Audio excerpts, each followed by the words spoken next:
let's start the show. Okay, sorry about that. I was trying to get I missed a channel today.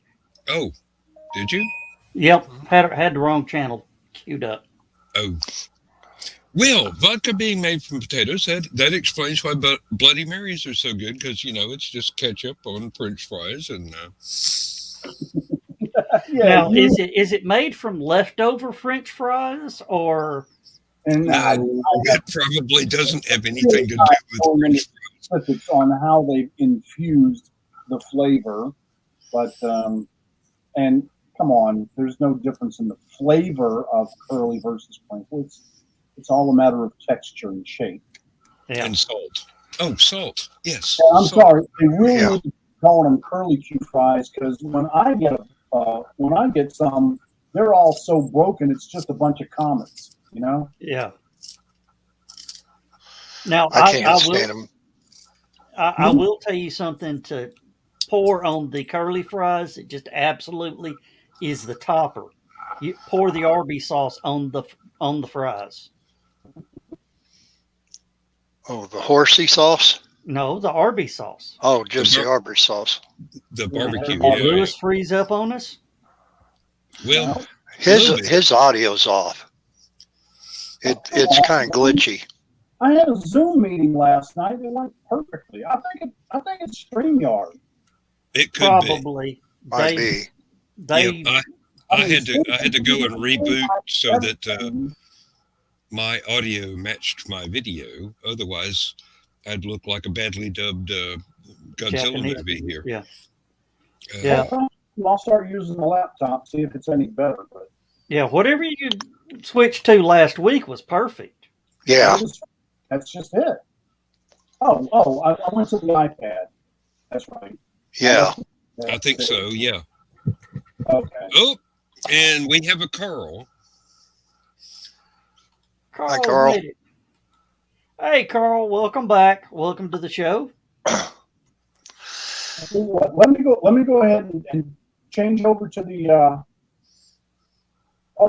laptop and see if that works any better. Okay. All right. Alrighty. I'll be All right. Well, I have something to read, I guess, while we're waiting on that, if you two don't mind. All right. What is it? Well, I guess everybody knows today is Veterans Day, which is this is when we honor the Americans who have served their country in the armed forces. And I'll read this thing here to you. November 11th was originally called Armistice Day because it was on this day in 1918 that the First World War came to an end, and the armistice was signed outside of Paris at 6 a.m. in the railway carriage of Allied Commander Ferdinand, I believe it's Foch, F-O-C-H, and I got to be careful how I pronounce that. Yeah, I think it's Fouch. Fouch. Well, and that's a safe pronunciation. Yeah, well, sometimes you got to tread lightly. But and then of course the ceasefire took effect 5 hours later, which, as we all know, was the 11th hour of the 11th day of the 11th month. Henceforth, the reason for that.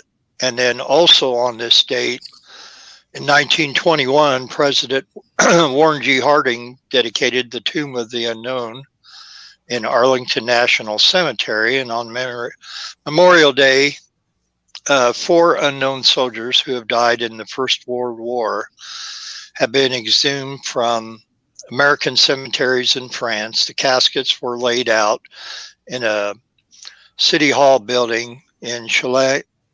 Oh, well, here we go with the French name. Calais. Calais-sur-Marne, and U.S. Army Sergeant Edward F. Younger, a highly decorated World War I veteran, placed a spray of white roses on the third casket from the left, thereby selecting the man to represent all the unknown soldiers killed in the war. So the unknown soldier was brought to Washington, D.C., where he lay in state in the Capitol Rotunda until he was laid to rest with the highest honors on Armistice Day. His casket rests on a 2-inch layer of French soil, and George Rothwell Brown wrote in the Washington Post, "No man has ever given more, youth, fortune, love, and fame, his very identity flung away for country's sake at the cannon's mouth, and in exchange an immeasurable immortality, the laurels of the victor, the veneration of the world, the homage of civilization." And then President Harding said at the dedication, "He might have come from any one of millions of American homes.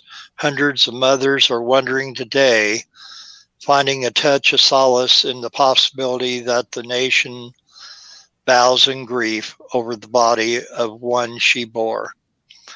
And of course, this is kind of also interesting this year because for the first time ever, the public is able to walk in the rotunda there on the by the grave of the unknown soldier. Didn't know that. Yep, I was there just about 6 weeks ago. Yeah, And you can actually walk up. yeah. I guess you got to make today only. You could walk up Oh, and lay flowers at the wreath.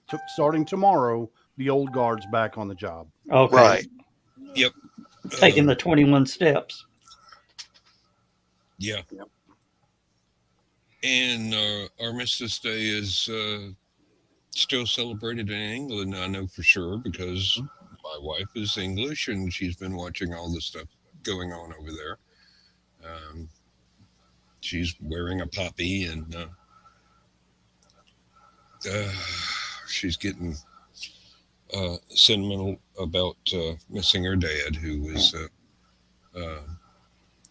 airdropped in a tank behind enemy lines on D-Day as one of the British paratroopers. Good Lord! And my previous wife's father was a glider pilot on D-Day, American Special Forces. So I always wonder if they had ever met each other. I mean, it was a huge operation. The likelihood of them ever knowing each other is minuscule. But wouldn't it be poetic justice if Gene was the glider pilot that airdropped Leslie's tank in France? Yeah. I posted it up earlier today on my page. Of course, they didn't have microphones and all that, but they did have a crude seismograph set up to where they could locate where fire was coming from. And it was like a seismograph. And there was an actual filmed copy of the seismograph. And they took and added the audio to what each thing was. And it was just boom, boom, boom, boom, boom, boom, boom, boom, boom, boom. And right at 11 o'clock, it was real quiet, and you heard one boom. So somebody got in one last pot shot. Either that or a celebratory firework. And then about 30, 45 seconds later, you hear a bird. Wow. It's real neat. Yeah. I produced a video called "The Not So Great War," and my friend Louis Varnell. It was a one-man show, and we went up to Pall Mall, Tennessee, to the Sergeant York Museum, Yeah. and they have a dressed-out trench. Looks just like the ones in World War I, except no cooties, no lice, no Yeah. all that stuff. And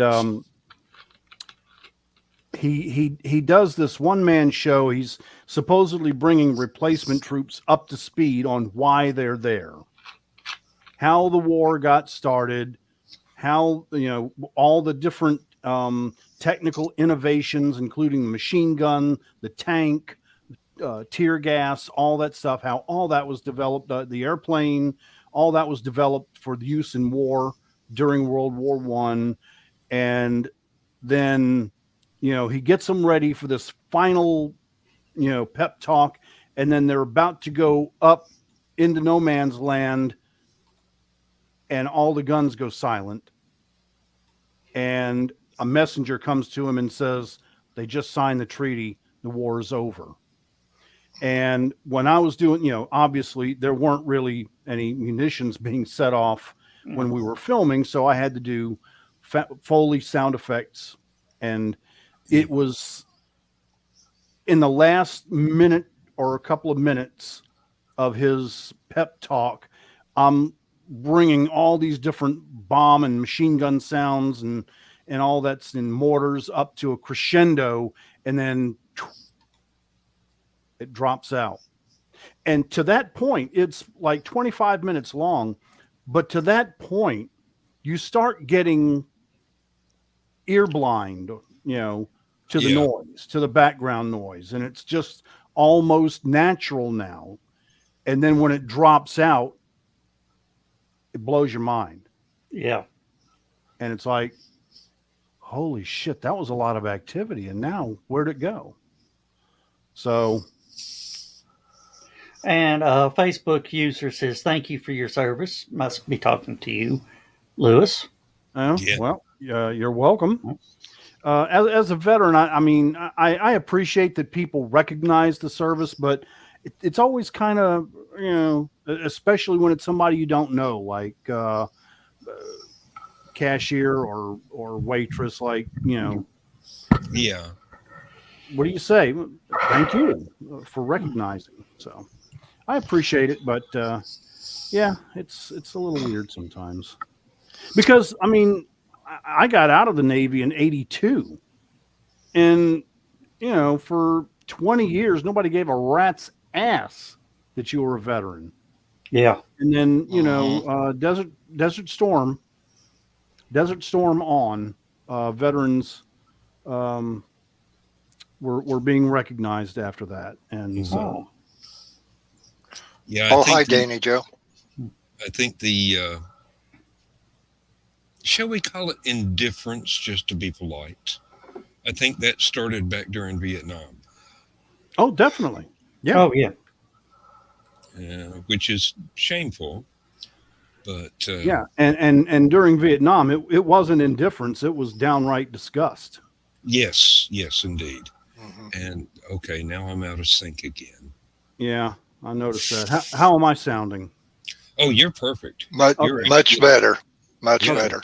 Yeah. Yeah. I mean, during Vietnam, the soldiers returning were treated horribly, and that is why to this day Vietnam vets who see each other in public will say, "Welcome home, brother," because they didn't get it when they came back. Yep. I joined 3 years after Vietnam ended.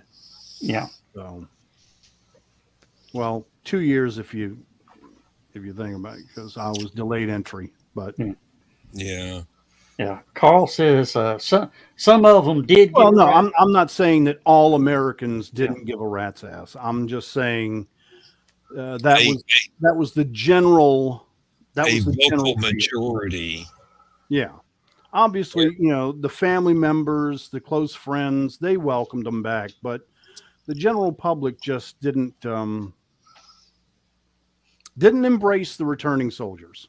Yeah, and that's shameful as all get out. It should never have happened that way. Yeah. And I'll tell you, they didn't have a choice. No. I'll tell you two words that are the most disgusting words in the English language when put together.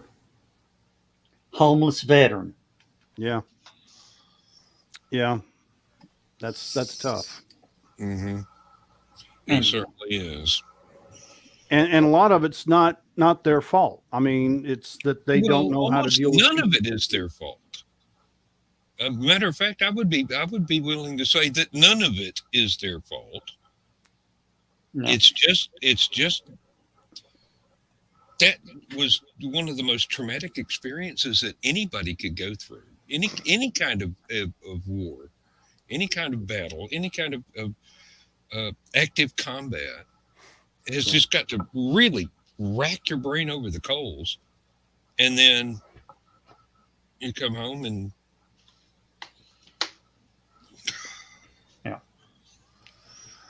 yeah. I mean, nobody should want to participate in a war. No. I mean, think about it. Two of the most highly decorated military men in the history of the United States were conscientious objectors. Yep. That was Sergeant York and Desmond Doss. Desmond Doss, who I attended his funeral. Mm. I mean, they were conscientious objectors. They did not want to kill. They did not want to be there. They were just doing their part as best they could. Now, Desmond Doss never did pick up a weapon and fire it. Alvin York, made peace with that and was able to do what he did. And he was such a good shot, he could have killed many more.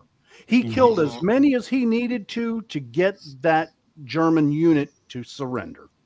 Yep. And then he stopped killing. And now you're going to want to make me watch that movie again, Sergeant York, which is a wonderful, wonderful movie. God. who was it? God. Gary Cooper? Gary Yeah. Cooper did Gary such Cooper. a Yes. good And job. the one thing I remember the most of that movie. Yeah, the turkey. I don't know if Alvin And then York Walter really did Brennan that. playing his preacher Mhm. that gave him the way through his situation. Who was playing the preacher? Walter Brennan. Oh yeah. Okay. Yeah. That is a good movie. Oh yeah. One of the best. I used to see that on WGN Channel 9. They would show that all. There were certain movies that they would consistently show every year, certain times. That one was shown on Veterans Day. On Valentine's Day, of course, they showed the St. Valentine's Day Massacre.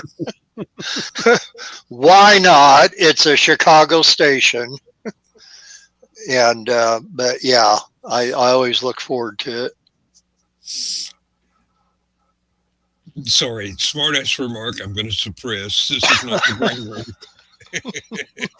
Wow. Okay. Yeah. Will miracles never cease? Well, I got cast in a podcast. It's a 40-part comedy. It's a spoof on soap operas, and I got I got cast as the newscaster for a five episode arc. Oh, talk Oh, about wow. typecasting. Seriously, I know. you should talk to your agent. I mean, tell him you want to play bad guys every once in a while. Yeah. They're more interesting. And Depending on who you Sergeant, talk to, the news guy is the bad guy nowadays. and Yeah, depending on Sergeant who you talk York is streaming on HBO Max. Right this minute, probably. Yep. Yeah. I wouldn't doubt it. What is? Sergeant York. Oh, okay. Coolio. Well, Carl, let me do this. Tell Donna that we love her and we tell miss Donna her. we're thinking about her and hope she feels better. Yes. Yep. Gentlemen, I wrote 2,001 words today in the novel and finished up the next to the last chapter. So I've got one more short story to go before I can turn it into my publisher. So I'm hoping it'll be 50,000 words. But if it isn't, who cares? I've gotten this far in about a year and a half. So I'm every chance I get. Well, let me rephrase that. Every time the inspiration strikes, I throw down a few more words. I don't care if it's 5, 10, 100, 2,000. It doesn't matter. Whatever comes out of my fingers goes into the word processor, and sooner or later things come to a close, and I'm looking forward to this book being over so I can move on to the next unfinished work, which is a fantasy story, by the way. It's it's gonna be fun. I can't wait for people to see that one too. Yeah, because I rarely write fantasy. I mean, classical fantasy. Of course, I told Daniel, he was talking about his word count, and I know a way to up your word count real quick. He goes, how? And I said, get a character that stutters.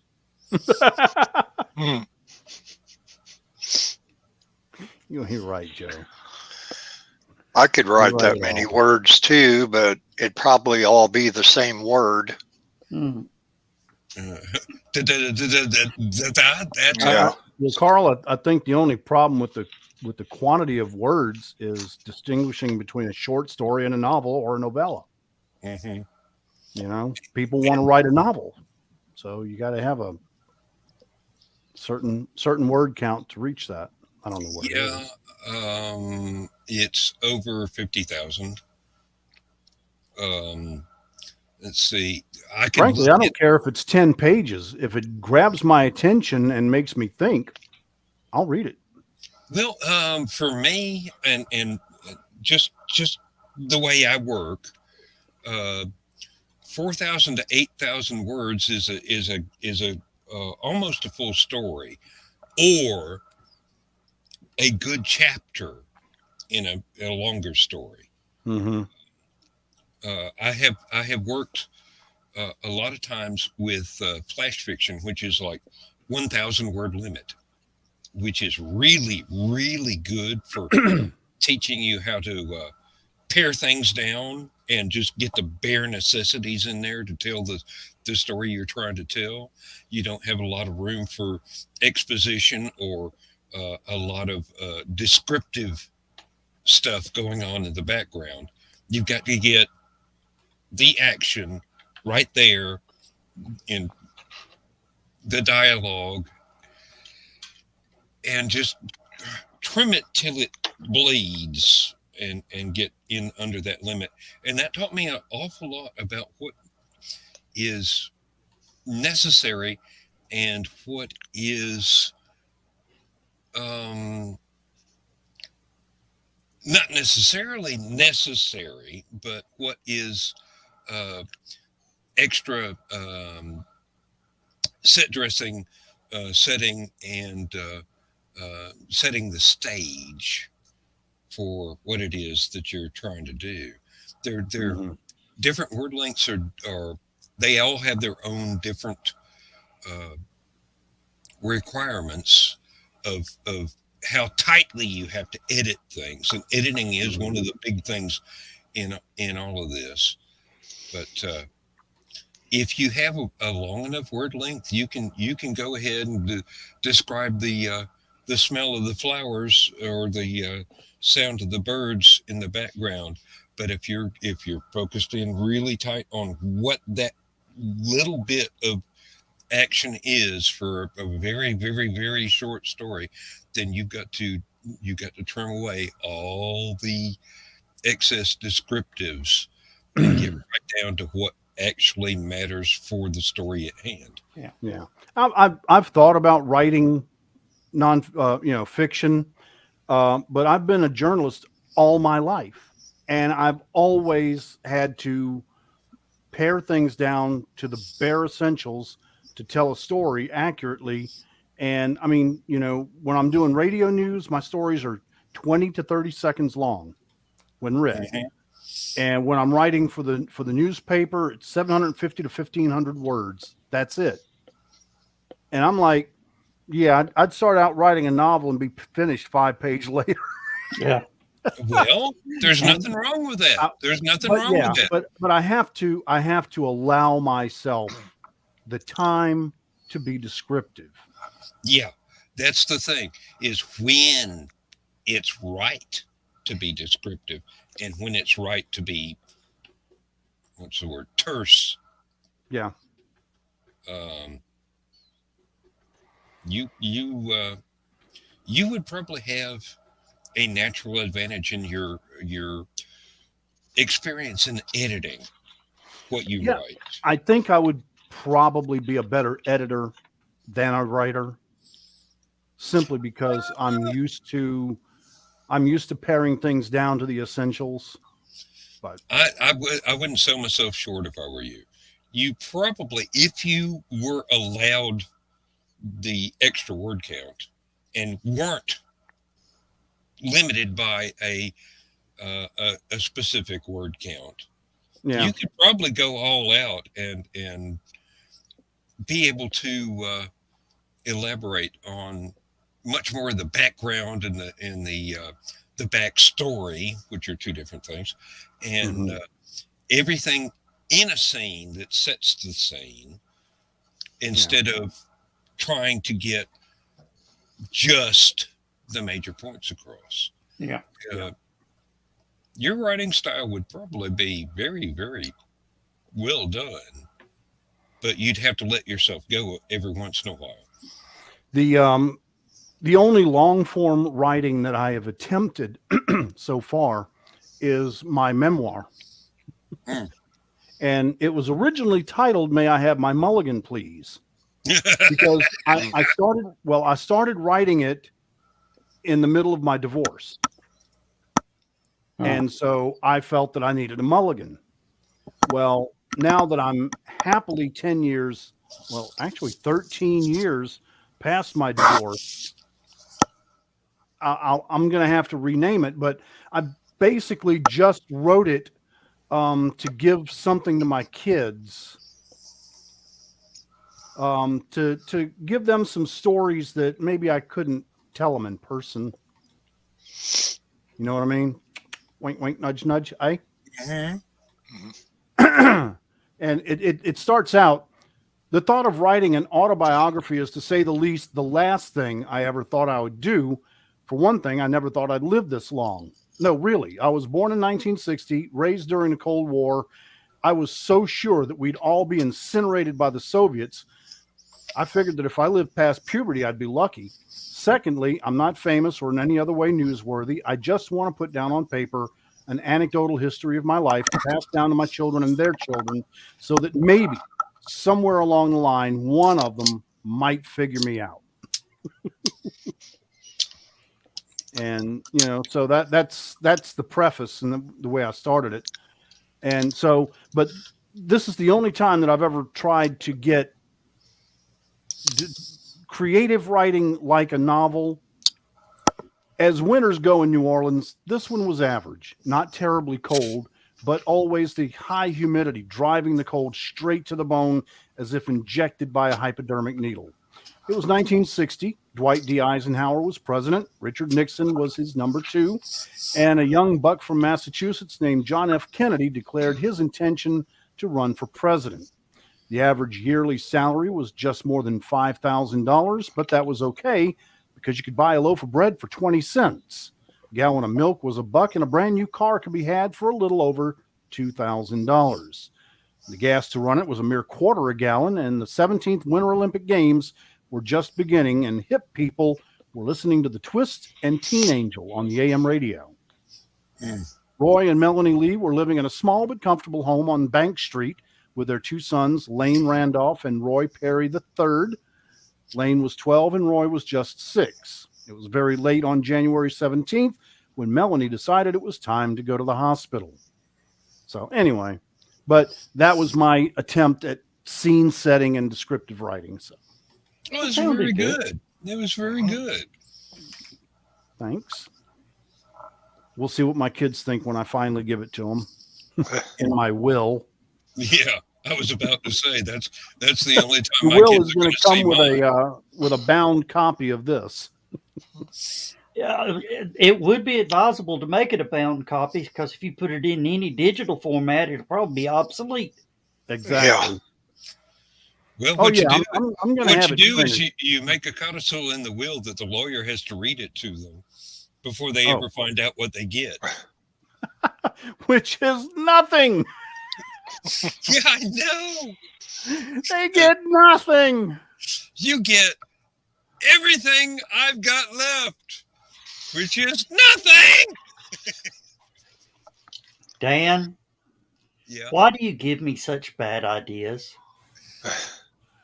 because I'm a very valued friend, and I'm almost as big an asshole as you are.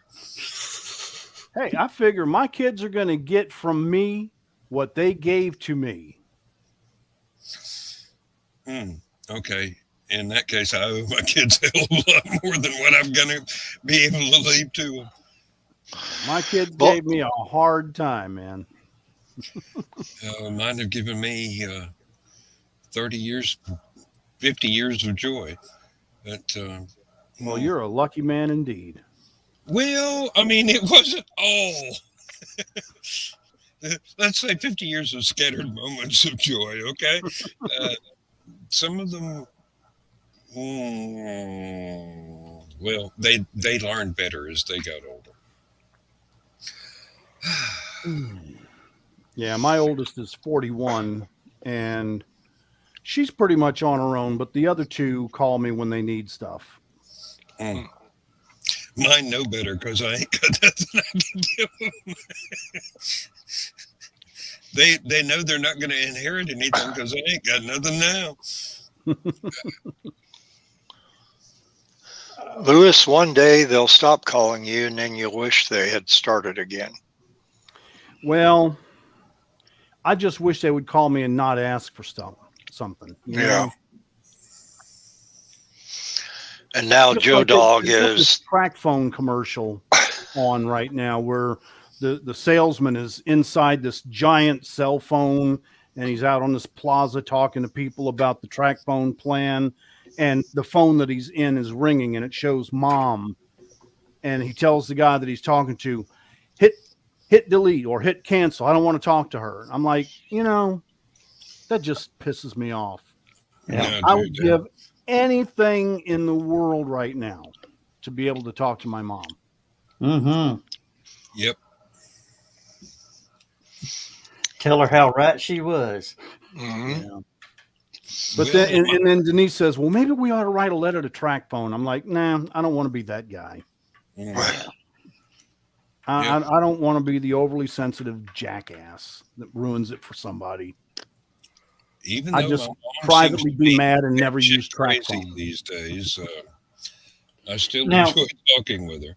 Now, it would have been better if it said wife or mother-in-law. That would No, have it been. doesn't even have to be a relative. Why alienate relatives? Make it a spam call, or cell We're phone trying companies to don't get in want to touch with you advertise about that they your car's love letting extended warranty. spam calls go through. Well, But maybe my new insurance cell, agent. yeah, my new cell phone says spam likely or spam caller. Yeah, It's like, yeah, mine does too. and I A just few of them still get through, but And Joe Dog looks over and says, Donna, quit calling me. yeah. Well, you know how it is. Where's John tonight, I wonder? I don't know. Yeah. I sent him a text message. he's probably still out getting free food. Probably. Oh God, Joe. Earl Friedenberg posted on his Facebook page about a restaurant out near Hamilton Place, Firebirds, I think it's called, that was given buy one get one free, the whole meal for veterans, not just a free appetizer or free dessert. They were like, and he was bragging about the steaks. So we went there, and oh my God, man, I had the ribeye. It was as good as Ruth's Chris at half the price. It was really good. Sounds I mean, fork tender. A fork tender medium ribeye. Mm.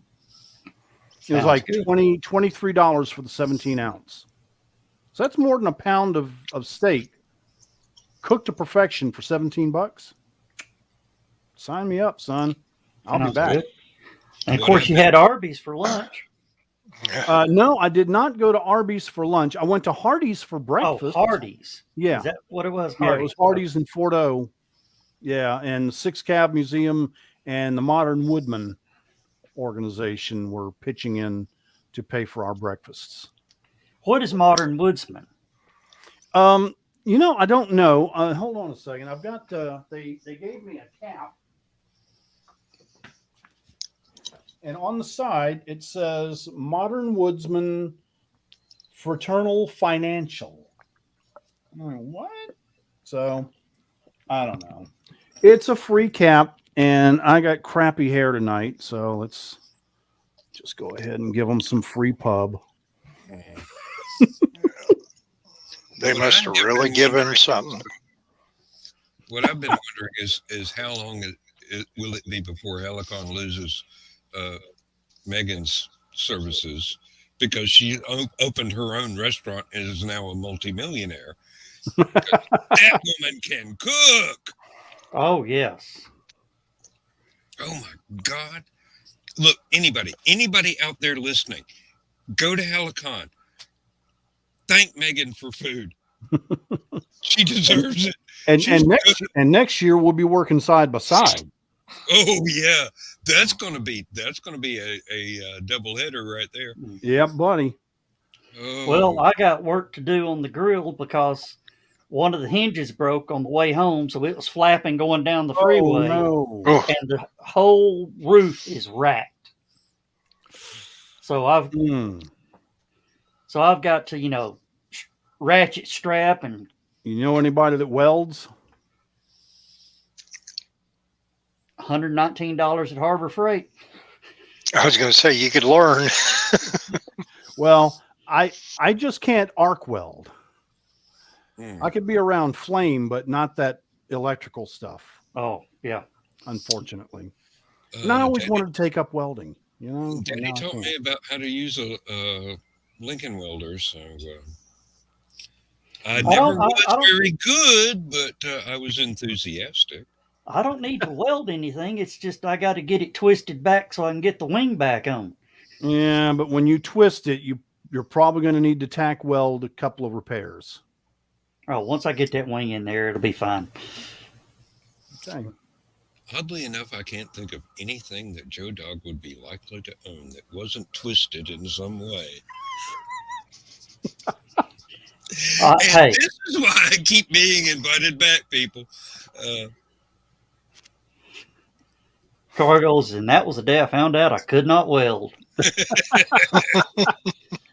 Well, actually, hey, I've got ratchet straps, I've got chain hoist, I got a 6,000-pound truck.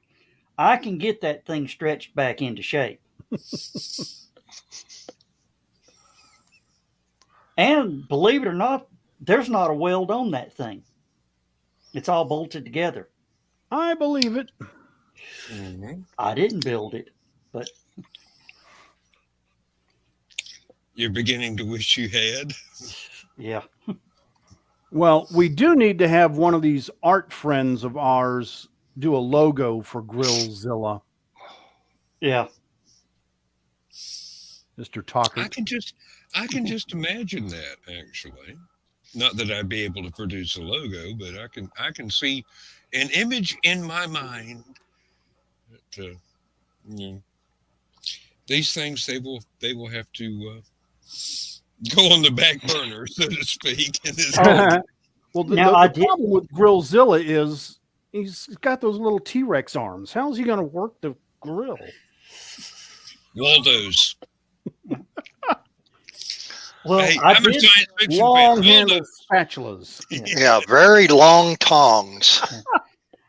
Lewis, I did learn that next time I fill the propane, I'm going to have to bring the grill I can't just load them in my trailer. Oh, really? What's the drawback with that? Why? Homeland Security. Oh, Are you serious? Yeah, Wow. can't unless it's for something like that can present why you've got that Yeah. many propane bottles. Two's your limit.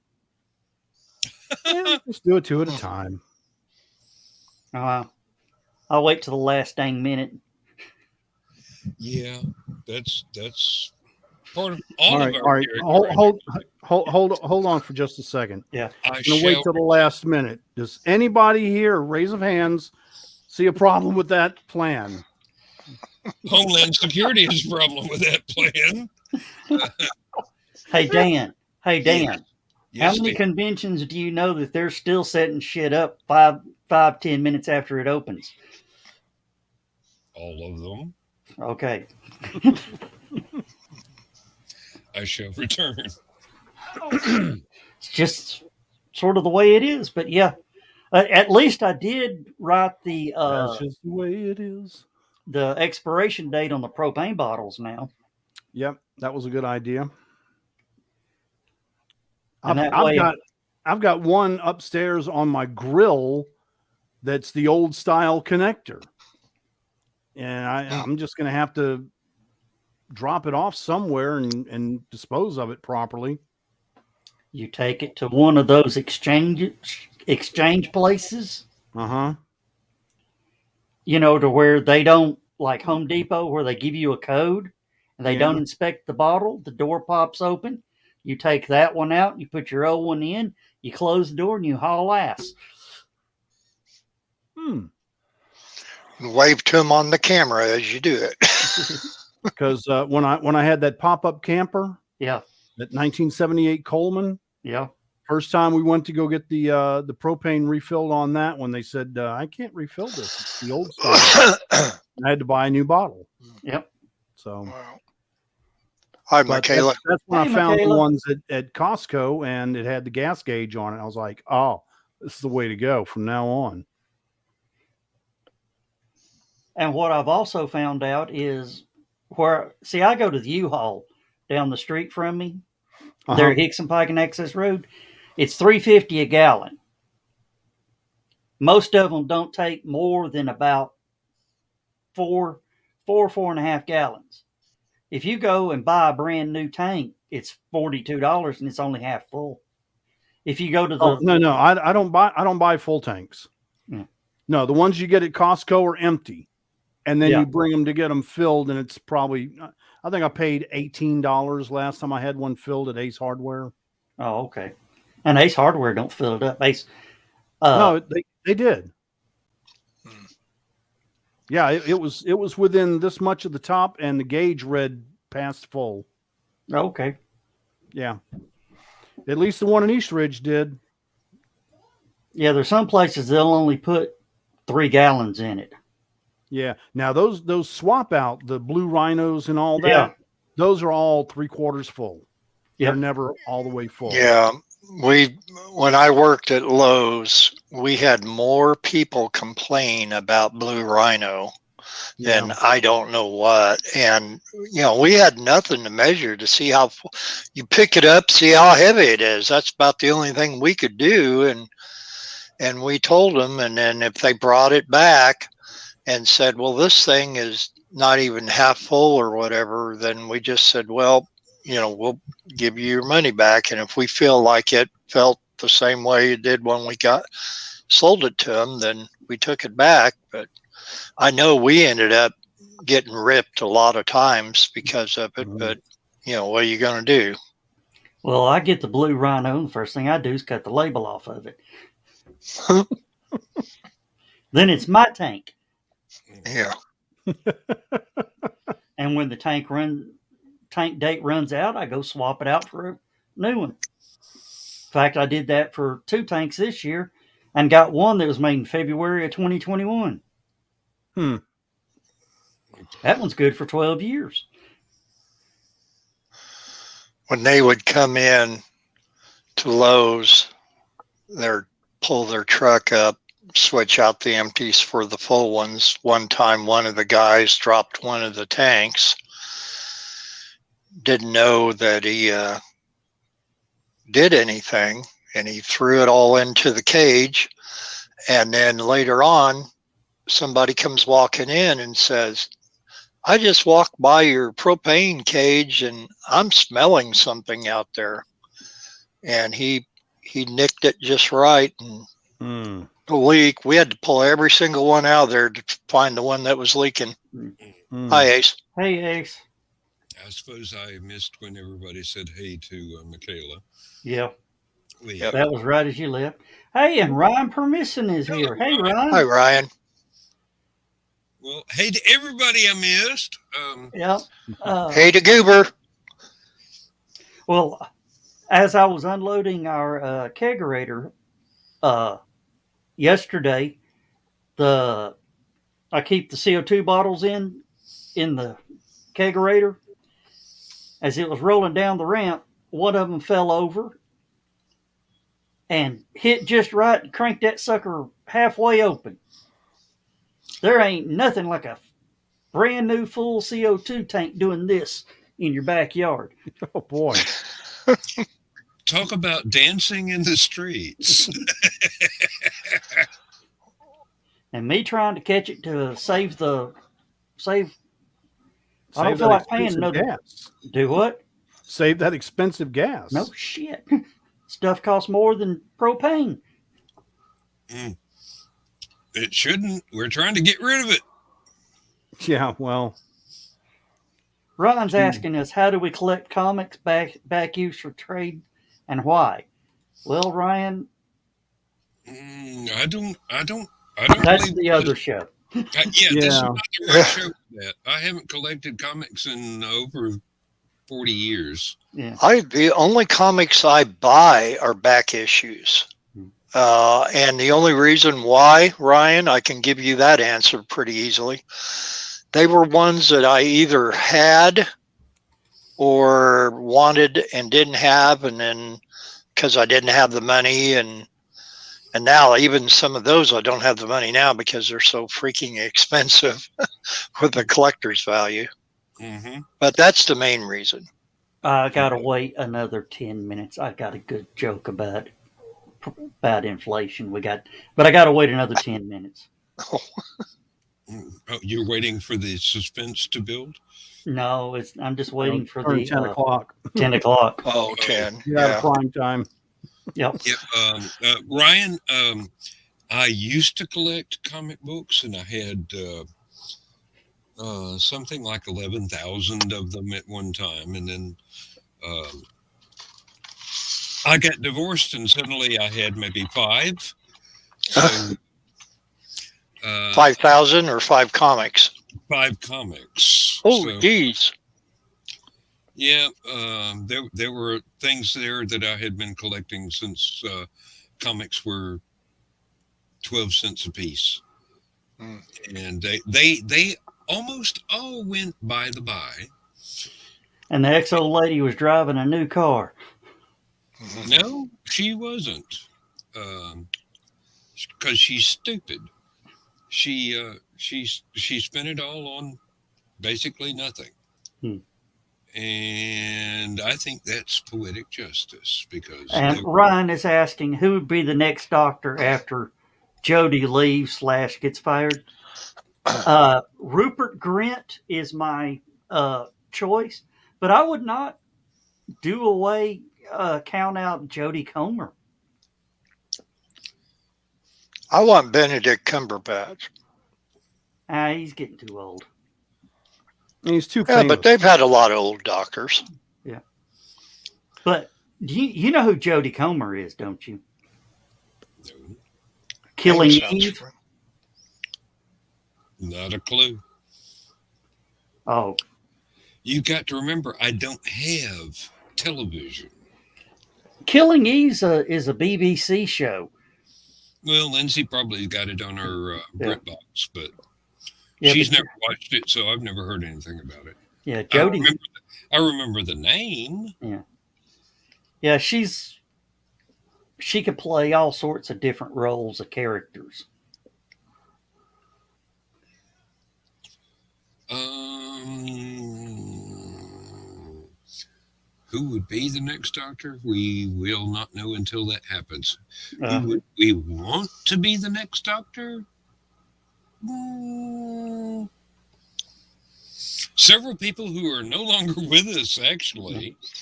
I say bring Tom Baker back. Well, he's nearly no longer with us, but he's still with no, us. no, he's the he is the curator. The curator, yeah. Mhm. Yeah, he's the curator. Uh, Um, I'll tell you who should be the next master. David Tennant. Oh, I thought you was going to say Lee Van Cleef. that would shake things up a little bit, yeah. And we've already seen he plays a hell of a bad guy. Yeah. I still have not seen more than a couple of episodes of the thing where he was the Purple Man. But that would definitely be a very disturbing sort of bad guy. I say bring Karen Gillan back to life, Amy Pond, She isn't. and have the first ever companion to become a doctor. I don't think there was another companion that became a doctor. No. But I wouldn't say companion, no, but there is a history of people that were in other parts in the show showing up again. Colin Baker played basically a bad guy in Peter Davison's story, and then came back in as the Doctor much later. Well, Because behind the scenes of his episode with Peter Davison, he entertained the hell out of the production staff and the showrunners. So he got a shot. And then they went ahead and wrote him unlikable at first. And fans didn't give him a chance to let them write better parts before everything kind of went downhill. Of course, that was back when the BBC was still trying to actively kill Doctor Who because they were ashamed the kiddie show was providing most of their funding for everything else. Lewis is working on something. Oh, I had to check my email. Client needs something very fast. They said that 2 days ago, and then they failed to give me the information that I needed. Like, Now they want to know why it's not done. And the product is due tomorrow. And I said, I sent them an email earlier this evening. I said, if you don't tell me what you need to tell me by tonight, I'm not going to make the deadline. And they just wrote back, sorry, I started to call you 3 times. Let me do that right now.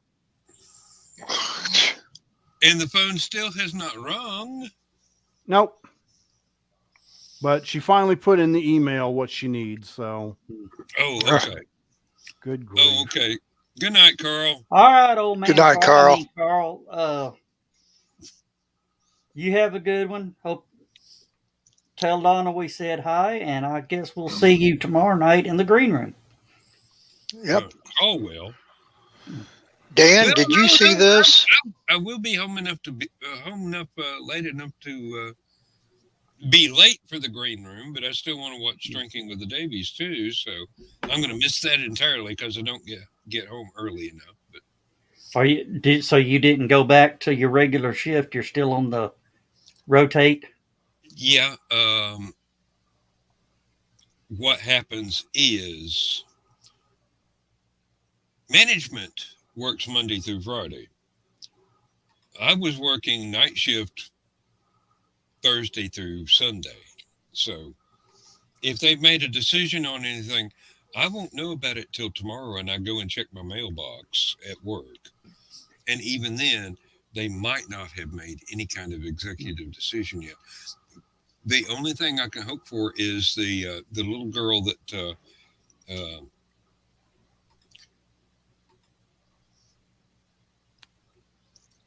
how can I put this delicately? The little girl we thought got fired Yeah. was actually on medical leave instead, and nobody was told, is going to come back. And that will open up a slot for me to go back to my regular thing. Good. And I won't know until management pulls their thumb out and tells me. And this is not a reflection on my immediate supervisor, because if they would tell him, he would have sent me a text on my cell phone to go, "Hey, I need you to sign this paperwork so you can go back to your regular job." And that has not happened. So my supervisor has not been apprised of his associates' decision on this other matter. So, boy, that was polite as all. I've been dolting all over the place except for the Bloody Mary in my hand. Hey, are you at work? No, Then have another drink. I intend to. And Lindsay's going, "Oh, don't get drunk. You've got to go to work tomorrow." And I'm going, "Honey, where have you been for the last 44 years of my life?" Oh. Let's not talk Dan, about. Let's not talk about getting drunk. I don't want to talk about that no more. I've already heard stories, Dan, and just hush. Dan, did you see this? Yes, I did. Yes, I did. Okay. This is, and it comes with a nifty little guitar stand, but it's from the name of the company is called Axe Heaven. This is my latest acquisition. The John Lennon's Rickenbacker, and they do put the names. They have the license to do that, and it's the same way. It comes with the guitar stand. Eventually, I will get Paul's Hofner and Ringo's Ludwig drum set. I'm still waiting on when I get off my sorry behind and take my bass and my 6-string down to the shop to have them totally rewired and new pickups put in them so that I can play them again. I've got an acoustic bass sitting in the living room, but unfortunately, I did a stupid thing and bought something with a really long neck on it, and my fingers were trained for a bass that has the short neck, and it's very difficult for me to stretch my hands out to play, so I don't get as much practice as I would like to. I hardly ever. The sad thing is, I actually owned one of these. Operative owned. What did you do? Well, there was a thing called taxes, and it came up at the same time that I had some major roof problems and had no money to deal with the roof, and the roof was major roof problems. Yeah. So, my Fire Glow Rick ended up getting sold for $2,500. Way to go, Michaela. Yeah. But give us the link. Yeah, post the link in Stupid O'Clock. Yep. It's not like YouTube. StreamYard will let you post links, so you know. But you had to sell the guitar to afford the roof. Yeah, unfortunately, I had nothing else or no other ways to get the funds at the time. I had one loan already that was, even though I was current on the loan, it did not help me in trying to get a second loan, or even that one restructured. to where I can get a little extra to pay for the roof. But one day it will happen again one day.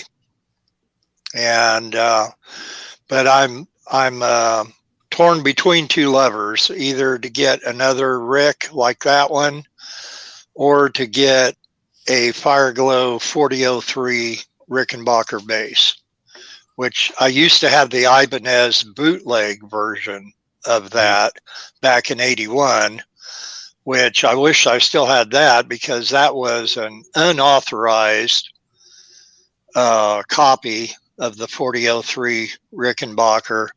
And now I guess those bootleg Ibanez are worth quite a bit of money because of that. Bad. Oh, no, it was wonderful. Yeah. Even though it was a clone, it was not anything to be sneered at. It might have not had the exact same sound quality as the original, but it was probably pretty close and much more pocketbook friendly, shall we say. Yeah, it was very much pocketbook friendly at the time, and I did buy it new in 81, about around $500 at the time. Oh, that's not a bad price for any musical. Now, 4003s now, you can't touch them for under about $3,200. That's a very bad price for any musical instrument. Yeah. That's, well, anything that costs as much as a used car. It's Rickenbacker lovers, aficionados, whatever you want to call us. We're a rare breed, but we love them. And when I had this guy here, had the original Rick pickups on it that gave you the Ricco sound, which was their trademark. I loved it. And now I don't know, well, I don't think there ever were any legitimate copies of a Rickenbacker 12-string or anything like that. But if there were, I just don't think that they could ever get close to the sound unless you switched out pickups and various other things. But if you got to go all mechanical and swap stuff out here and there and everywhere in order to get what it was that you wanted to start with, then you didn't buy the right thing to start with. Right. You should just buy it. At $3,200 for the real deal, the operative word for those collectors is sucker. Mm-hmm. Well, Gibsons, they can't hardly give them away these days. They're not the same thing anymore. And I hate to say it. Well, they're not built in Nashville anymore. Nope. Nope. It's just not the quality it used to be. I used to have one that was a Gibson body with a Fender Stratocaster neck and a brass nut. I got from a pawn shop. It cost me about $150. And did you call it Mind Bender? No, I didn't. I called it mine until a burglary when it got stolen, along with a mandolin and a few other things. That's one thing I always wanted to learn how to play was a mandolin. Well, I love and respect anybody who could. Mm-hmm. I do too. Joke time. Okay. Okay. I'll shut up. All right. The thing known as 69 will now be referred to as 96 from now on due to the high cost of eating out. We had to wait for that. Yep. And with that, I need to duck out early so that I can get this and the news done. Get that project finished. Yeah, I'd like to be able to put it on her desk first thing in the morning. Yeah, Lord knows they give you enough time to do it, Lewis. I don't know what's wrong with you. Oh, that's all right. Wait till she gets the bill. Yes, pad the bill. Pad the bill. Always pad the bill. Michaela liked the joke. All right, guys. I will see you Saturday. All right. Good night, Lewis. Thanks for Thank stopping you. by. Good night, Lewis. All right. Yep. Bye-bye. Oh, And Yeah, about Saturday, sorry to interrupt you, Bill. that's all right. We're going to have a last man standing tonight because I can still do it this early and get to work in the morning on time. But Saturday night, there will not be a last man standing. I will be in Stupid O'Clock, but once Stupid O'Clock is over, I got to go to bed. 6 o'clock in the morning comes way too early, and my alarm clock refuses to accept I was really drunk at the time as an excuse. I was really drunk at the time is not a good excuse. It works for Pink Floyd. Well,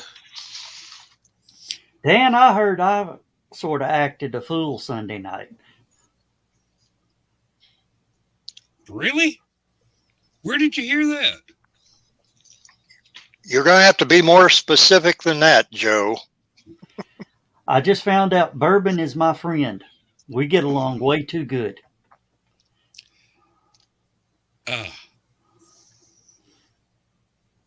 Well, you know what? You see this red stuff in the glass? Yeah. That's HallowCon.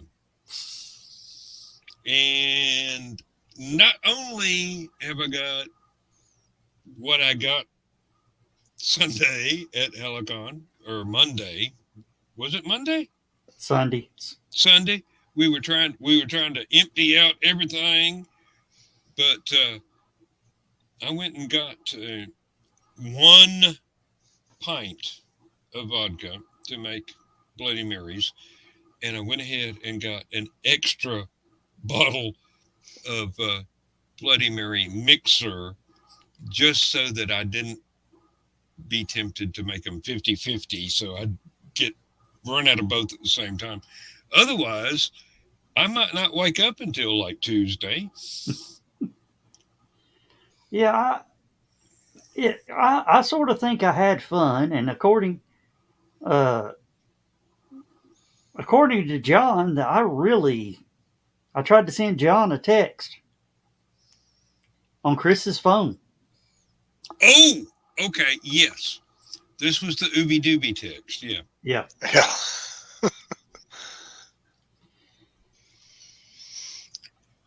When you gonna get those T-shirts made up, Joe? What T-shirt? The ones with the Ooby Dooby text. The Ooby Dooby T-shirts. And believe me, I'm only calling it that because I can't pronounce any of the words you used in that text. And it's funnier that way anyway. Of course, Ace threw in one of his jokes. Says, "What do you call two monkeys that share an Amazon account? Prime mates." Would that be Mike and Mickey? Well, I've heard of Mickey's monkey, but I don't know who Mike is. The monkey. Nesmith. Oh, okay, yeah. I'm mixing two mixed musical groups at the same time. Mother's Finest and the Monkees. Okay. My friend Jim Engel went to their final show and just nonstop raved on how great they were for that. And then, of course, it was a little kind of sad at the same time, too. But maybe they'll end up being like Kiss and come out of retirement 5 or 10 years later. Hey, we can only hope. I mean, they've earned retirement, believe me. Oh, yeah. Several times over. But time and time again. As long as they both shall live, we'd be grateful to have them come out and do anything else they want to do, whether it's brand new material or reprising the classic stuff. Hey, Well- they've earned their way into the Rock and Roll Hall of Fame already. Who's listening? Yeah, still waiting on that one. Somebody needs to get a move on there. They'll put in some hip hop artist or somebody like that, but then yet the monkeys are still in the green room, so to speak. With my cynicism, Vanilla Ice will make it into the Hall of Fame before anybody with actual talent does. Dan, have you heard of the show called The Masked Singer? Last time I heard of that, it was part of one of the game shows. I can't remember which one. Yeah, it's on with Fox. With that really rude guy as a judge. No, he's not on that. He's not on that. Oh, really? Okay. But it's where famous singers come out as a dressed up in costume. A phantom. And the big, almost furry costumes. Elaborate furry costumes. Trying to hide their identity. Yeah. Yes. And this guy came out as the Joker. A playing card Joker. Came out a few weeks ago and did almost a note for note Schools Out. Okay. They said, no way it could be Alice Cooper doing his own song. Well, last night he did Man of Constant Sorrow, and it was horrible. So the audience voted him off. Johnny Rotten. Oh my God. How is he still living? That's How is he not in prison? I don't know. Johnny Rotten, he was talking about, he's been married 44 years. He's still married to the same woman. Oh, the one he didn't murder. Yeah.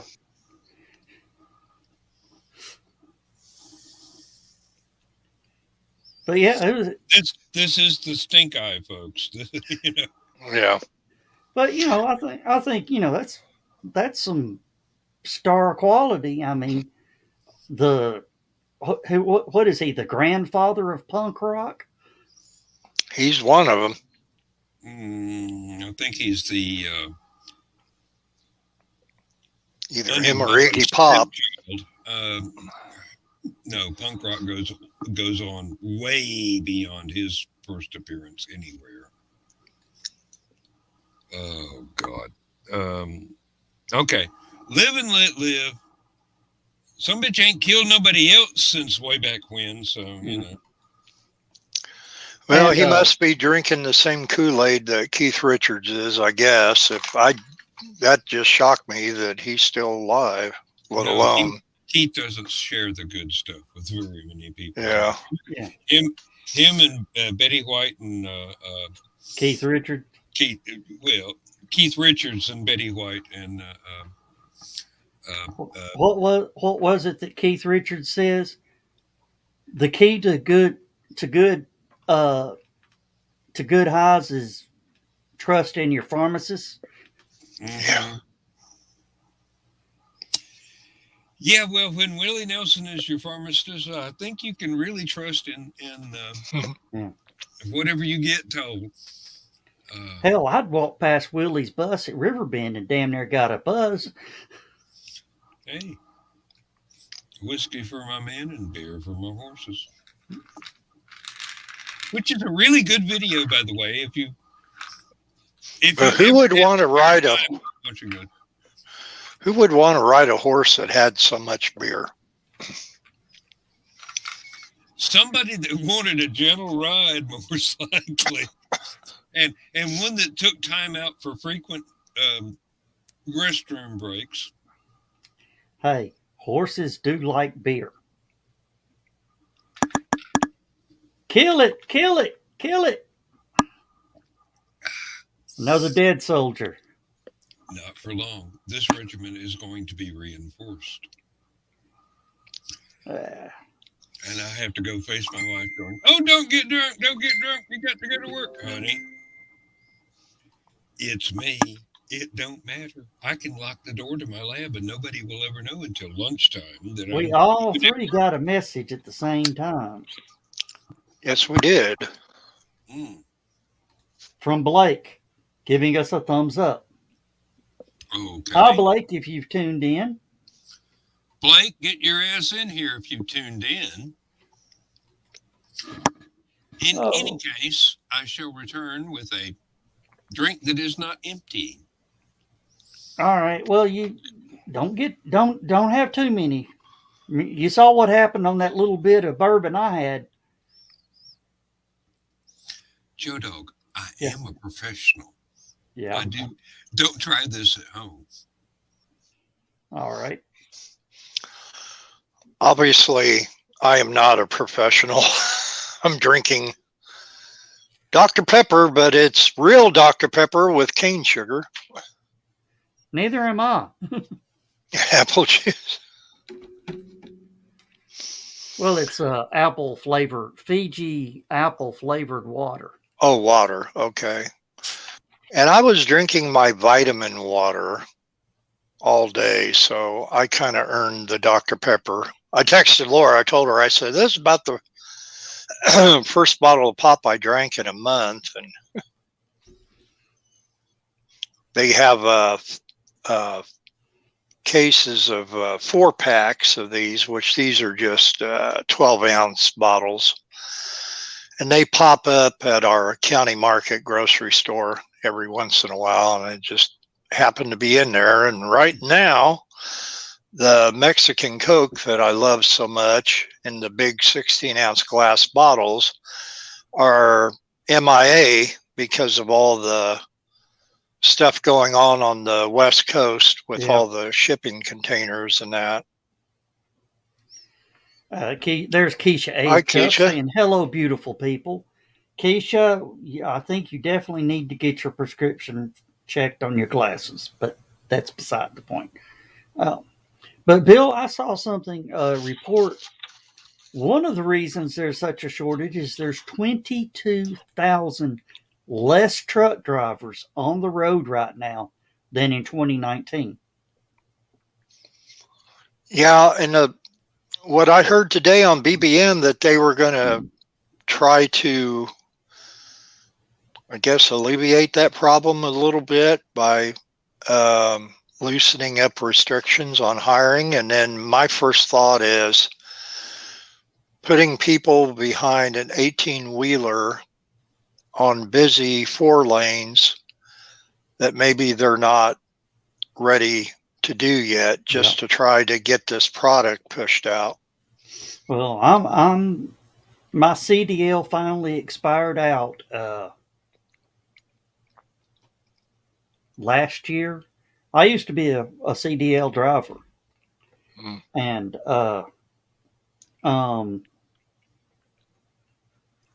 yeah, the constant P tests. You can only they've got it set up to where you can only drive 10 hours a day. And well, as it should be.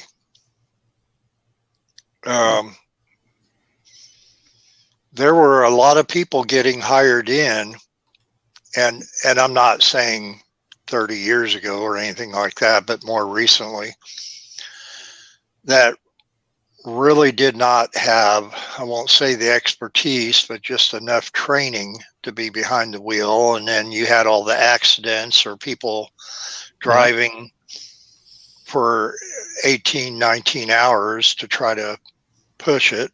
Yeah.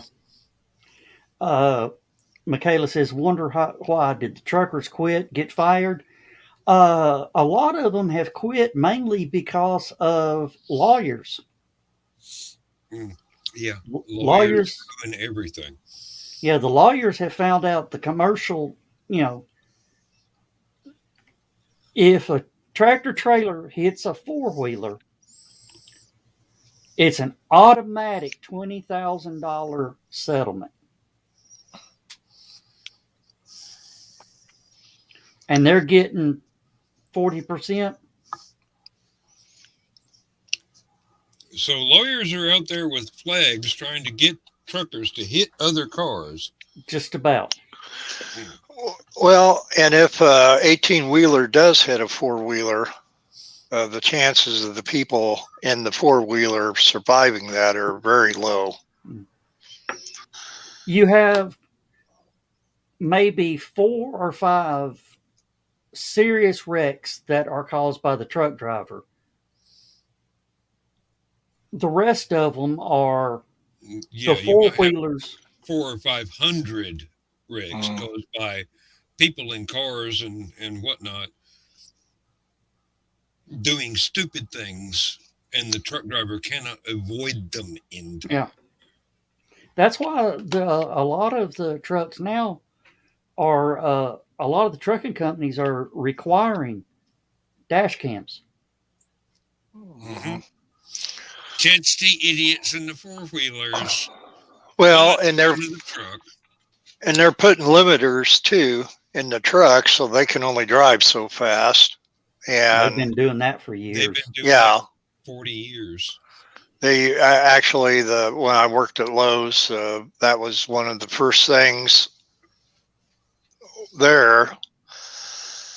They were doing them with delivery trucks, with the flatbeds and the box trucks. Mm-hmm. And it's the same reason. But now there are some truck drivers that are hauling illegal things on there too. We see a lot of them getting pulled over for that. And Michaela's exactly right. One of the most dangerous things that I ever did when I was on a motorcycle is get in traffic with people in automobiles. Because that trained me to be a better driver when I'm in a automobile, but it also is one of those death-defying stunts where people in cars and trucks don't even look to see if there's a motorcycle there. They act like they own the road and can do anything they want and can go from the far left lane to a exit without a turn signal across 17 lanes of traffic. Yes, I have been driving in Atlanta for a long time. Yeah. Why do they not make vehicles that can parallel park themselves and drive you without you touching anything? Why can they not make a vehicle that when you're turning your steering wheel, that it will automatically activate the turn signal in that direction? The same reason that don't make an IQ test necessary for getting a driver's license. Stupid people should not be allowed to drive. Unfortunately, this would exclude 99% of the population. Yep.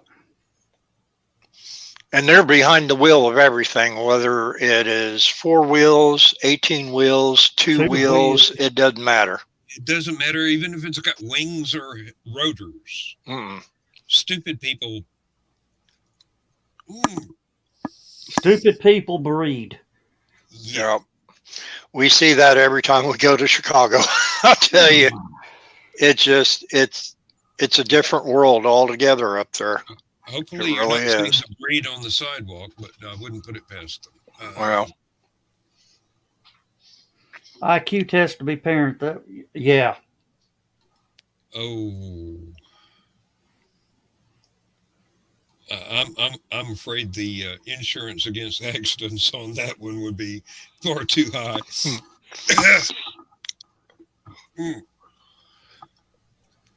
The problem is practicing is so much fun. Yep. Until you get the bill. Yeah. Dan's thinking about that one. I'm not thinking about it. I'm thinking about what I can say without being censored. I don't know. I saw the smoke coming out yours. That wasn't my ears. That was just the thing. Oh, wow. Yeah. No, it doesn't aggravate me. It's just human nature being what it is, and my having long been a student of same. Why is it stupid people outnumber everybody else by a factor of 20?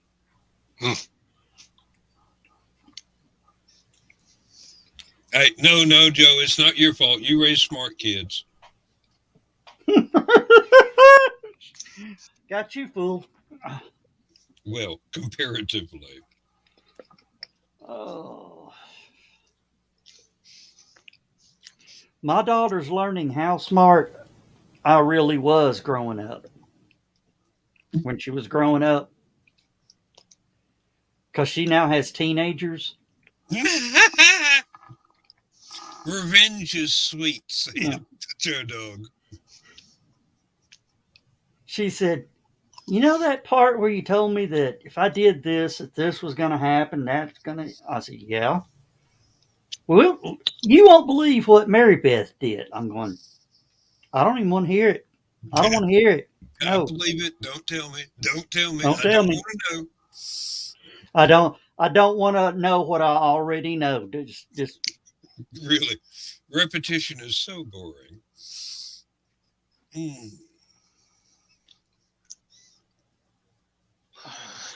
Sitting here checking the Laura's eBay, and we put some more Hot Wheels Redline cars on there. Yeah, and this one Volkswagen is up to $63 already and still has 3 days to go. And it's a Hot Wheels. It's not a real Volkswagen, because most of those are only worth about $63. Yeah. Michaela? What size would he need? Go ahead and tell us. Michaela, look into your local 501st Legion. 501st? Yep. It's called the 501st Legion. Just Google them up, see which one's closest to you. There's a lot of times there are people that are replacing their armor or retiring from it, and they would. But you know, when you deal with a 501st, just remember you're going to pay for it. Because it is as accurate as they can get it. Yeah. And they know that. And they know that. And the 501st is the only Star Wars fan group recognized by Lucasfilm. 2X. Well, the 501st Legion, honey. 501st. Hold on a minute. Let me throw that up in a banner. Yeah, please do, because when I just answer stuff off the cuff, I forget to click on it. Bless you, Bill. Excuse me. Yeah, my friend Jimmy McInerney, he hosts. He used to work on Jonathan Brandmeier's show on WLS and WGN when he was on there, but he has a podcast, and if Ryan Permison's still listening, he probably is familiar with it. It's called Rebel Force Radio, and I bet he would have some connections to Stormtrooper uniforms and armor and that. I've read about them, but I've never actually listened to the podcast or anything. What's the name of it again? Rebel Force Radio. He's married to Wendy Snyder, who was she was with Bill Leff, my other friend, the one that I call my brother from another mother. That he's the one that hosts the cartoon show on MeTV. Joe, Molnir might be necessary. Are you kidding? Already was. Oh, okay. Thank you. You did that while I was being polite. Yeah, they got They got slapped before it ever happened. Mm. Oh, Sorry about that, Bill. Yep. I hated to interrupt you. But Michaela, or I'm sorry, Yeah. Michaela, they have a Facebook page. I had to look to see who it was that was asking about it. Sucks to get old. How can you forget Michaela? I don't care if you're senile. How can you forget Michaela? Well, I couldn't remember if it was Michaela or Keisha asking that question. I had to look twice. Oh, okay. That I can accept. Two beautiful women. Yeah. I should look twice before I speak, but I typically just don't do that. I've never learned. I've been remiss in sharing that one photograph of Michaela and I sitting at the vendor's table together because I didn't want anybody to go, "Oh, is that your wife?" and go, "Oh, fuck, now my wife is going to get jealous."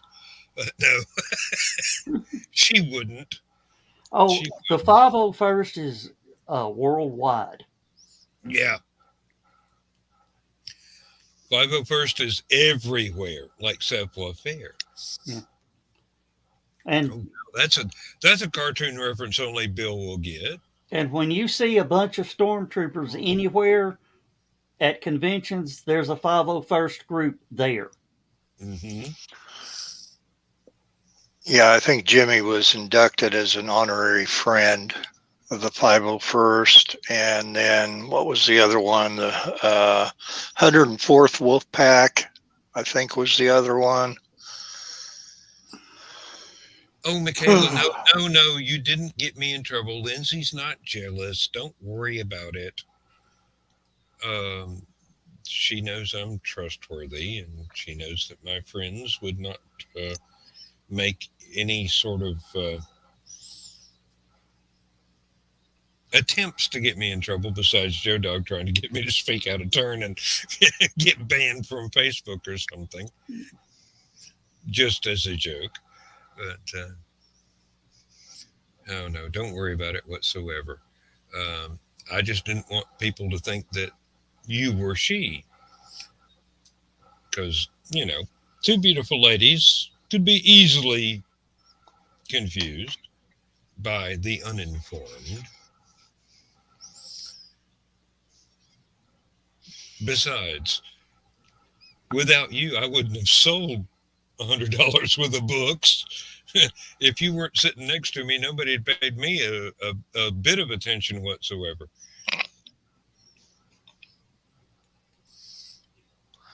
And she says there's another group close. Not the 501st. Okay. Yeah. Should be easy to Google, depending on the location. Yeah. There are lots and lots and lots of people, places, and things that overlap in fandom. Oh, Bill announced that the Atlanta Steampunk Expo has inherited the not quite the memberships, but the mantle of an Acrocon in Atlanta for a steampunk convention. Even though Atlanta Steampunk Expo has existed alongside what was an Acrocon for several years, this is wonderful news because a lot of the same people that go to that and go to LibertyCon and HallowCon and other Southeastern conventions would be very gratified to hear that, hey, steampunk ain't dead in Atlanta. Yeah. Which reminds me, I'm going to have to get with Chattacon. Indeed. ASC. MatrothanCon. Okay, where's that one at? Chattanooga. Oh, okay. I got to start getting with Huntsville and start lining me up a space to drop my HallowCon table. Yeah. I'm out of practice. And the Southern Resource Fandom Guide. Oh yeah, Yeah, the Southern Fandom Resource Guide has got to the point now, it takes you 25, 30 minutes to get through a month. You know, When when did you, it not? oh, it's worse. Oh, really? Yeah. That many new conventions? Yeah. Hey, I great. mean, there is as many as 40 conventions a month in some months. Wow, that's amazing. That's wonderful. Yeah, that's wonderful, but good grief. Because you Well, got to go check each page, and then you get lost on their page, and you end up on YouTube watching how to tune a carburetor, and you have to go, oh, yeah, I'm back there. Dan, don't tell me you haven't done it. no, I can tune a carburetor, but I can't tune a fish. But you know what I'm talking about. Yes. Oh, It's easy to fall down particular rabbit holes in our fandom. yeah. It's not thermite. What's that one you shoot and it goes off like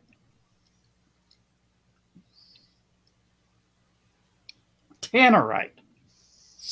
Yes, thermite's the one that it burns until it runs out of fuel.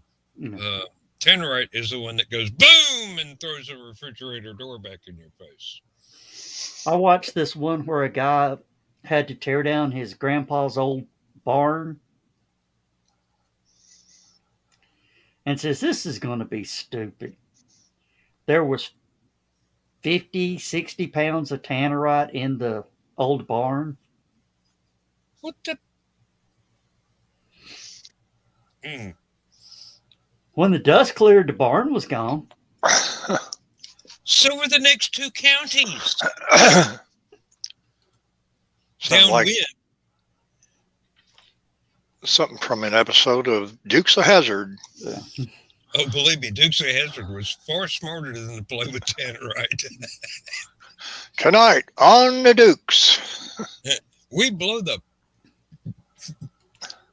bejesus out of Boss Hogg's limousine.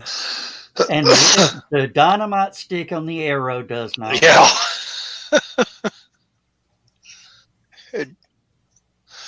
I could just see somebody actually trying that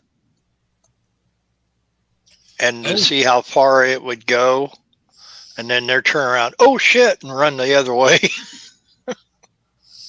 There is one where somebody had, what was it, a microwave with tannerite in it and shot it and it blew up and they got hit in the face with the door off the microwave.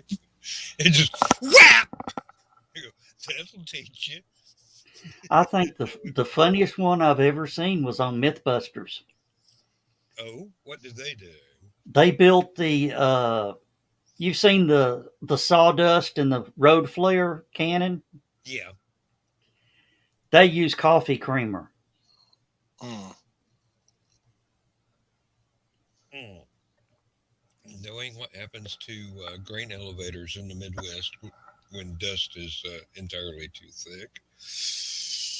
Coffee creamer has sugar in it.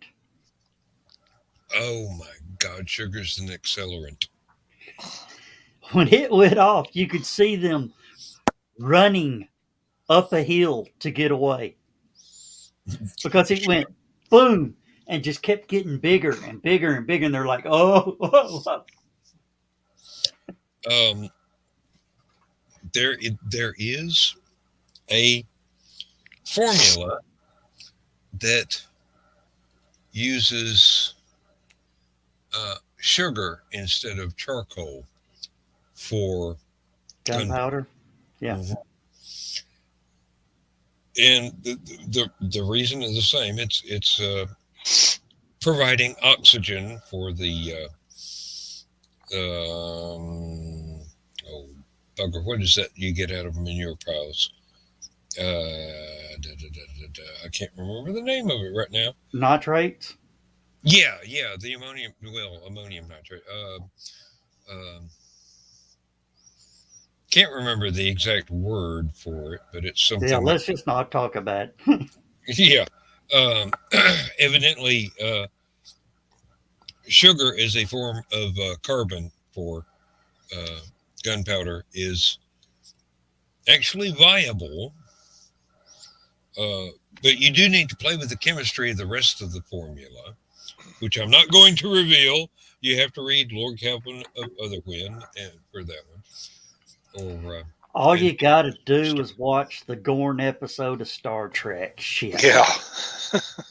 that doesn't give you the proportions.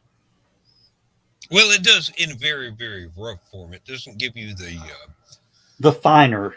the finer detail of the proportions between the different chemicals. So yeah, and diamonds will work as carbon too if you grind them fine enough. They are carbon, so. That'd be an expensive bullet.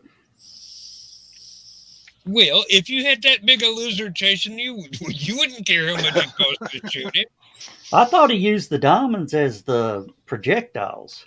Well, projectiles and the carbon source, which is, Ooh. it was very enlightened chemistry for 1960s. So, That just made me think, I wonder what a diamond bullet would do. Of course, it would totally rip the rifling out of the barrel. more than likely, yeah, well, use a smoothbore. I mean, I don't think Captain Kirk's bamboo can't get any rifling in it. No, it would pretty much be armor piercing, for one thing, depending on the powder charge. Stuff would get out of its way, let me say. Shred. Oh my goodness, we could really get in trouble here if I kept talking. So I'll shut the fuck up now. Yeah, you got to watch certain key words. Yeah, we are talking about a Star Trek episode. Yeah, well, better living through chemistry. Yeah. Carrie Bloodrose, hey. Hey, Carrie. Hi, Carrie.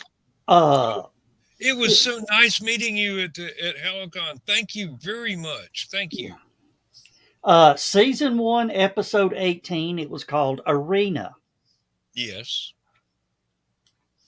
So, that's what we were talking about.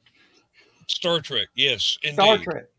Has nothing to do with actual physical chemistry from the real world. No. Yeah.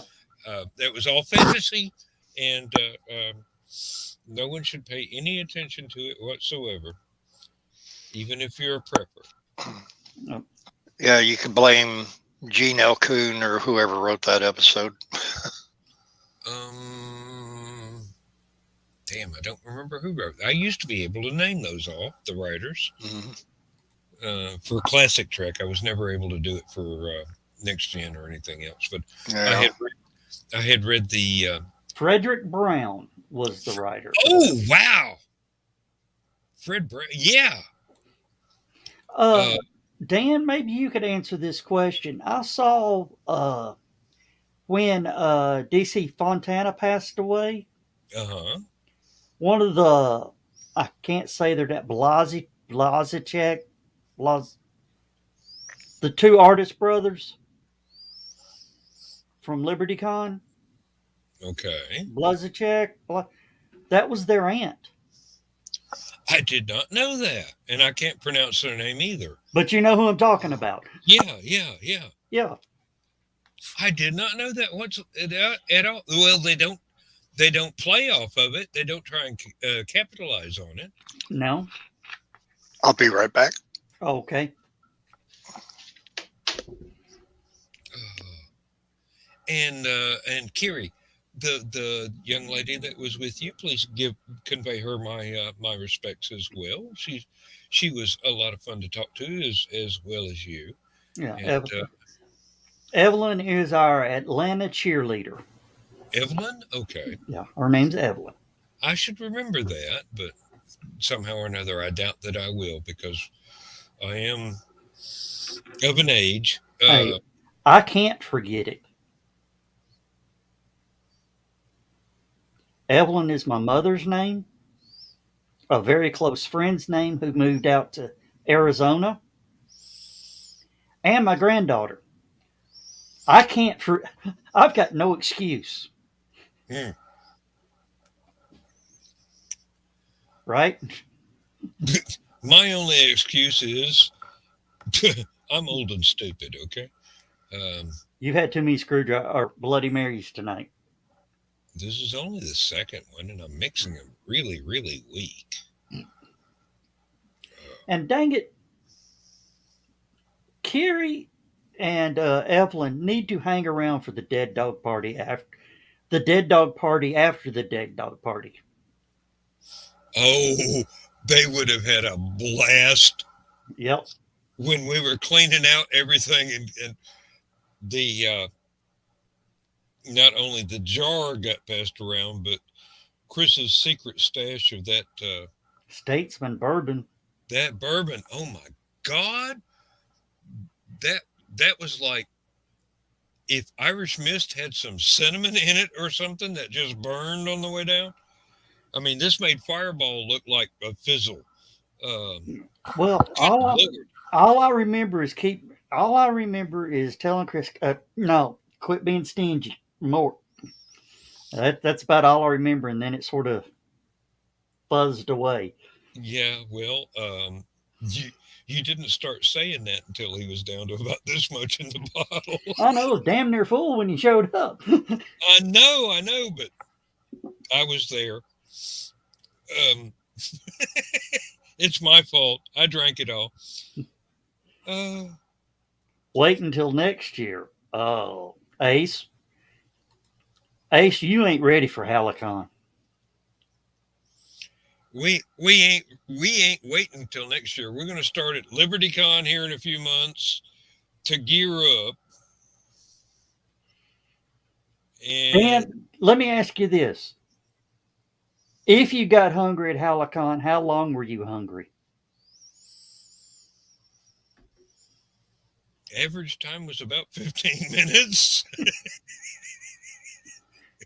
And if you walked up and asked for something to eat, they found something, didn't they? Now that I do not know because I did not walk up and ask them for anything. Uh, the most interaction that I had with the staff there behind the bar was when should John and I bring out the crock pots and start the chili cook off? And they go, what chili cook off? We weren't told about this. Did Joe Dog plan this and not do? No. That was me and John. That was me and John. I said 4 times. Yeah, Kerry said he wished he could stay, but they had something they had to go take care of. Well, next year, to plan to stick around until we turn out the lights and the hotel goes to bed, because once Joe Dog gets lit, it's really entertaining.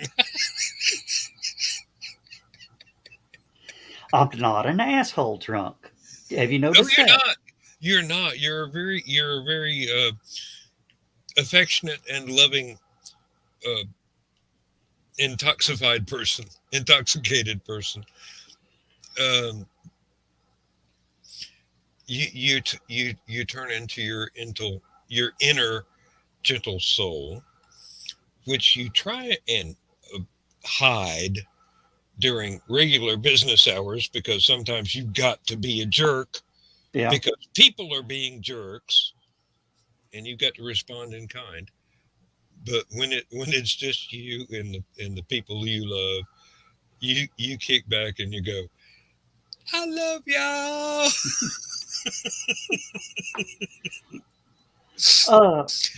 Dan, did I ever show you that picture of the comparison between the Constitution and Galaxy Enterprises?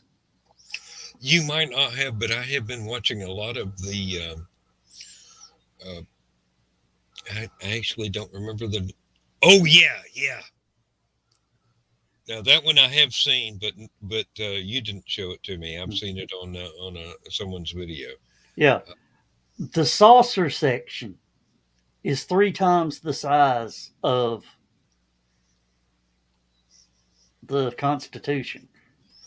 Now, have you seen the picture of the entire crew and civilian passengers of the next gen Enterprise No. standing up? They take up this little bitty postage stamp on the upper surface of the hull, Oh yeah. and everything else is right there. It's like there is room for 6,000 people there, and you've only got about 1,200. 1,200. Yeah. Yeah. And some of those are civilians, families of crew members and civilian scientists who are guests on board and things like that. But it's like, there's room for 1 million people on that damn thing. But Oh, Dan, you need to go ahead and open up another tab. yes, you're right. I do. You know why? You know Because why? it's almost that day.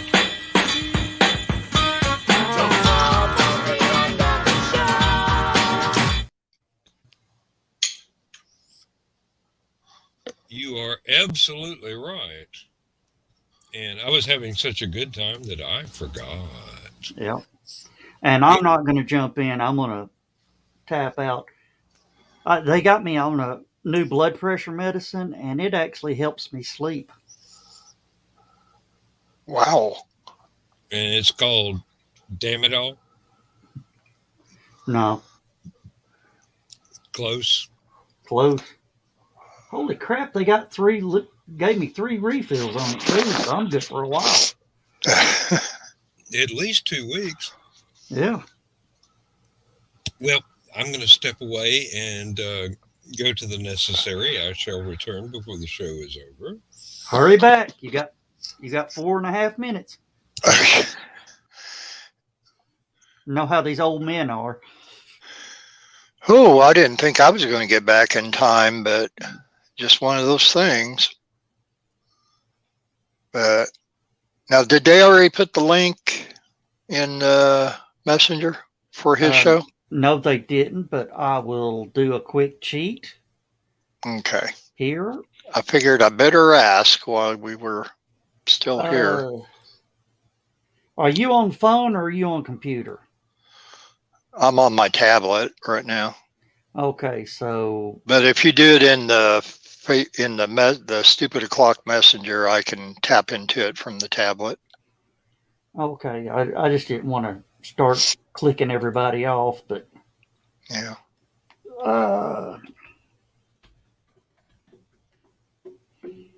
Just go ahead and throw that in there right now.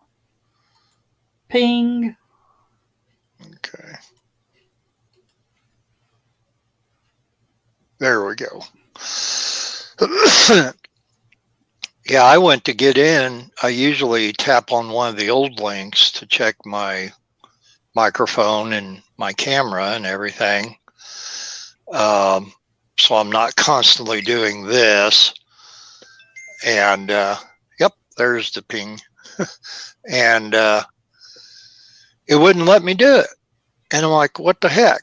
And so I tried to tap on to your personal one that I left up, and I couldn't get in anywhere on Messenger. And then found out that the last update that my Samsung took my tablet through, I had to sign back in on Samsung and give access to everything again. So thank God it was a quick fix. Yeah. Well, I want to thank you guys for being here. Appreciate it. Thanks for having me. Oh, you're welcome. I'm glad that I wasn't working this weekend. Well, night shift anyway. I do have to go to work in the morning, which is why when Last Man Standing runs 2 hours, I've got to call a quick halt and go to bed. Yeah. Good night, Kiri. Oh, you don't have to apologize. You don't have to apologize ever. No, Yeah. people live on their own schedules, Yeah. and we understand that. All right. Let me go ahead and find the fancy button here. It is that time. Let's say goodnight, everybody. Good night, everybody. Night, everybody. Bye, Kiss.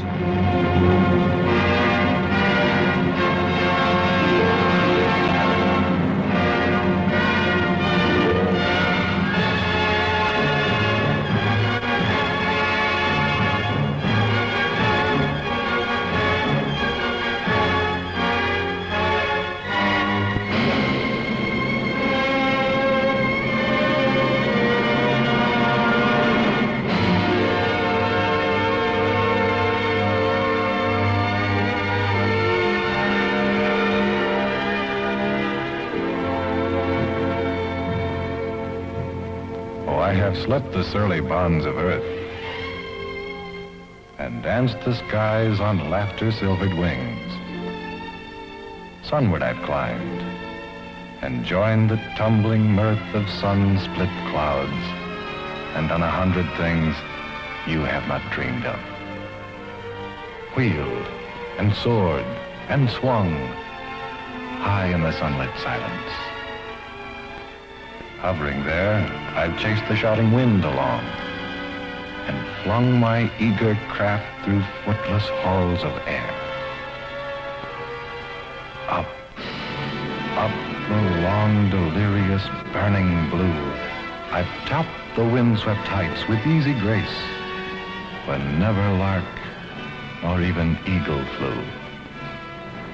And while with silent, lifting mind, I've trod the high, untrespassed sanctity of space, put out my hand and touched the face of God.